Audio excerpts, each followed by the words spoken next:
Iron and folic acid எடுங்க. இது stock, இதில் ஸ்டாக் எடுங்க.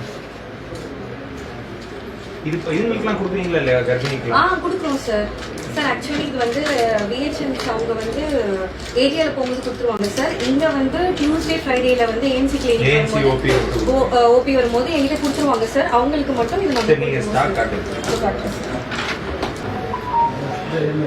2000 ஒன்றில் எவ்வளோ இருக்கும்? ஒரு பாக்ஸ்க்குள்ளே எவ்வளோ இருக்கும்?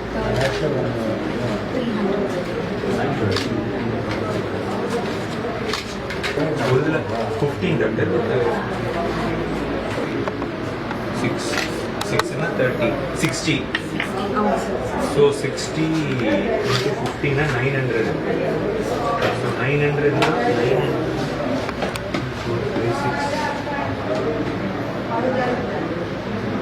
வருது. நீங்க 2000 லிட்டர் போட்டு வச்சிருக்கீங்க. மெயின் ஸ்டாக்ல இருந்து சப் ஸ்டாக் பிரிச்சு வச்சுருவோம். சரி, மெயின் ஸ்டாக். இது மெயின் ஸ்டாக் சார். அப்ப மெயின் ஸ்டாக்ல சப் ஸ்டாக் பிரிப்பீங்க, பட் மெயின் ஸ்டாக்ல கரெக்டான நம்பர் என்டர் பண்ணணும்ல.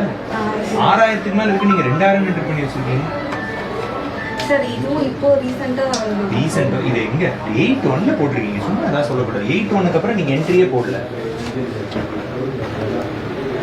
இந்த 3 மாசமா என்டர் பண்ணவே இல்லையா? அப்படி இல்லை சார். இது எப்போ வந்துச்சு சார்? இது ஃபெப்ல வந்துச்சுன்னா ஏன் என்ட்ரி போடல?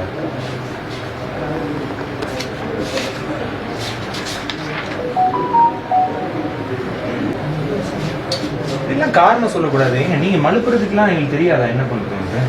ஏன் ஒரு நாள் 2 நாள் ஓகே ஃபைன், 1 வீக் கூட எடுத்துக்கோங்க. 2 மந்த்ஸா உட்காந்து நீங்க உட்காந்து போகணும். மார்ச் எண்டு முடிய போகுது, மார்ச் எண்டு வருது. பிப்ரவரியில வந்து ஸ்டாக் நீங்க ஜனவரிக்கு அப்புறம் ஒரு வாரத்துக்கு கூட எழுதல. என்ன வேலை பாக்குறீங்க பார்மசிஸ்ட்? இப்போ எல்லா ஸ்டாக்கும் இப்படிதான் இருக்கான்னு தெரியலையா? இப்போ எல்லா லூஸ் ஸ்டாக் வெளியில போதா என்னன்னு தெரியலையே. தென் ஹவு இது எப்படி அக்கௌண்ட் பண்ணுவீங்க நீங்க? How are you accounting? எழுதுறது ஒரு வாரம் ஓகேமா, 2 மாசமா எப்படிமா எழுதாம பண்ணுவீங்க?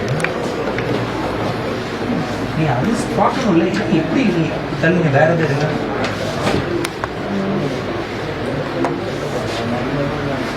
பல்க் டேப்லெட் ஃபுல்லா இப்படிதான் இருக்குன்னு நினைக்கிறேன். ஐயோ பேராசிட்டமாலா? பேராசிட்டமால் ஏதாவது எங்க இருக்கு?